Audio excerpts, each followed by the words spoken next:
বাংলাদেশের প্রত্যেকটি প্রান্ত থেকে ফেসিবাদ বিরোধী ঐক্যবদ্ধ শক্তি আমরা গত 16 বছর ধরে যে দাবিগুলো জানিয়ে আসছিলাম, সেই দাবির সাথে একাত্মতা ঘোষণা করে আমরা দেখেছি যে 5ই আগস্ট 3ই আগস্ট এই শহীদ মিনার থেকে আমরা এক দফা ঘোষণা দিয়েছিলাম এবং এই এক দফার মধ্যে ছিল ফেসিবাদ ব্যবস্থা বিলুপ এবং নতুন রাজনৈতিক বন্দোবস্ত।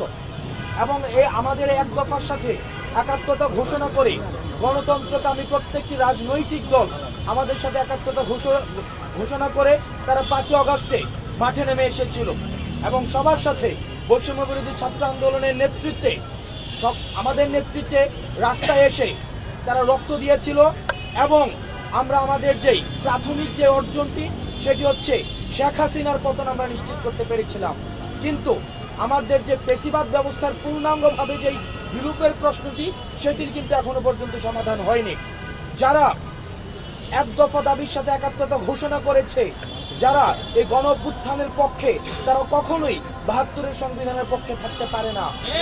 কারণ 72-এর সংবিধানের মধ্য দিয়েই আমাদের এই ফেসিবাদ কাঠামো সবসময় হচ্ছে প্রতিষ্ঠিত হয়েছে, সংঘবদ্ধ হয়েছে এবং সেটির প্রসারণ এবং বৃদ্ধি ঘটেছে।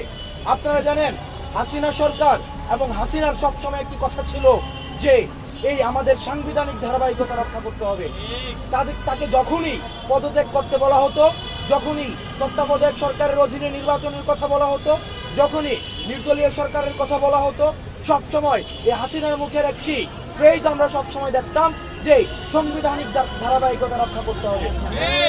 আজকে আমরা দেখেছি যে আমাদের প্রধান উপদেষ্টার সাথে আলোচনার পরে বিভিন্ন রাজনৈতিক দলের কাছ থেকে সাংবিধানিক ধারাবাহিকতার দোহাই দিয়ে তারা চুপ্পুকে রাষ্ট্রপতি পদে আসীন দেখতে চায়।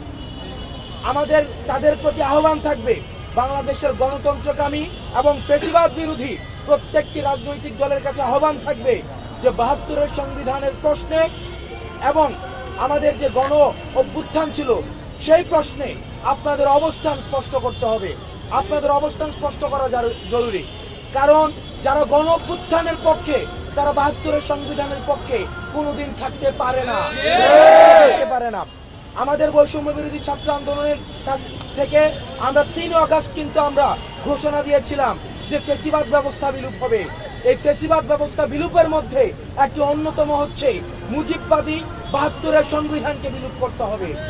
এই 72-এর সংবিধানকে আমরা ছুঁড়ে দিয়ে আমরা নতুন করে আমরা সংবিধান লিখতে হবে, যেই সংবিধানের মধ্যে এই যে গণ অভ্যুত্থানের স্পিরিট প্রাধান্য পাবে এবং যেই সংবিধানে আর কখনোই ফেসিবাদ কাঠামো কোনো রকমে আবার ঝেঁকে বসবে বাংলাদেশের মাটিতে, সেই ধরনের কোনো ক্লজ কোনোভাবেই রাখা যাবে না। আমরা দেখেছি যে 71-এর মুক্তিযুদ্ধের পরবর্তী যে সংবিধানটি রচিত হয়েছিল সেই সংবিধানটি মূলত হচ্ছে আওয়ামী সংবিধান এবং সেখানে মুজিববাদীদের যেই আদর্শ, সেই আদর্শের আড়ালেই হচ্ছে বাংলাদেশটি এত বছর পরিচালিত হতো। সুতরাং পাকশালী যে সংবিধান, এই সংবিধান গণ অভ্যুত্থানের পরবর্তী 24 পরবর্তী বাংলাদেশে আর কখনোই প্রাসঙ্গিক নয়। সুতরাং বাংলাদেশের প্রত্যেকটি রাজনৈতিক দল, যারা গণতন্ত্রকামী রাজনৈতিক দল, এখানে নিশ্চয়ই মুজিববাদী এবং জাতীয় পার্টির কোনো ধরনের আমরা তাদের কোনো ধরনের সংশ্লিষ্টতা আমরা চাচ্ছি না। আমরা গণতন্ত্রকামী যত ধরনের রাজনৈতিক দল আছে তাদের আমরা ঐক্য চাচ্ছি এবং ঐক্যের মধ্য দিয়ে আমরা 72-এর সংবিধানকে ছুঁড়ে ফেলে দিয়ে আমরা নতুন করে সংবিধান লিখব এবং যেই সংবিধানে গণমানুষের আকাঙ্ক্ষা সেখানে হচ্ছে প্রতিফলিত হবে। দ্বিতীয়ত, যদি আমাদের 72-এর সংবিধান সেখানে বাতিল হয়ে যায়, সেখানে চুপ্পুর আর সাংবিধানিক যেই ধারাবাহিকতা সেই প্রশ্নটি আর থাকে না। চুপ্পু অটোমেটিক সেই জায়গা থেকে আমাদের চলে যেতে আমাদের চুপ্পু বাধ্য হবে। সুতরাং বাংলাদেশের প্রত্যেকটি গণতান্ত্রিককামী রাজনৈতিক দল আপনাদের প্রতি আহ্বান থাকবে, আমাদের যে 5 দফা আমরা দিয়েছি বৈষম্য বিরোধী ছাত্র আন্দোলন, এই 5 দফা হচ্ছে মূলত এই গণ অভ্যুত্থানকে বিপ্লবে পরিণত করার চূড়ান্ত দফা। সুতরাং এই 5 দফার মধ্য দিয়েই আমাদের গণ অভ্যুত্থান বিপ্লবে পরিণত হবে এবং বাংলাদেশ প্রশ্নে আমরা স্থায়ী সমাধানের দিকে যেতে পারবো।